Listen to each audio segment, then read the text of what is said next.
தர்ம கர்மாதிபதி யோகம். ஒருவருடைய ஜாதகத்தில் 9க்குடையவன் அப்படின்னு சொல்றது இடம் வந்து தர்மாதிபதினு சொல்லுவாங்க. 10ஆம் இடத்து அதிபதியே கர்மாதிபதிம்பாங்க.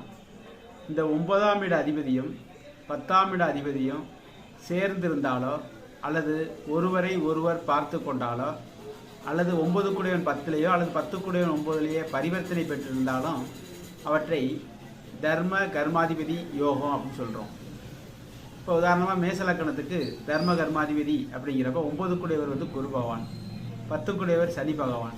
இப்போ இவங்க 2 பேரும் சேர்ந்திருந்தாலோ பார்த்துக்கிட்டாலோ அல்லது பரிவர்த்தனை பெற்றிருந்தாலோ தர்ம கர்மாதிபதி யோகம் போகும். ரிஷபலக்கணத்தை பொறுத்த வரைக்கும் 9க்குடையவரும் 10க்குடையவர் 2மே சனி ஆகிறதுனால அது தர்ம கர்மாதிபதி யோகம் கிடையாது. 10க்குடையவன்கிறப்ப 9க்குடையவன் சனி. மிதுனலக்கணத்தை பொறுத்த வரைக்கும் 9க்குடையவர் அப்படிங்கிறது சனி, 10க்குடையவர் குரு. இவங்க 2 பேரும் சேர்ந்தோ பார்த்தோ பரிவர்த்தனை பெற்றிருந்தாலும் தர்ம கர்மாதிபதி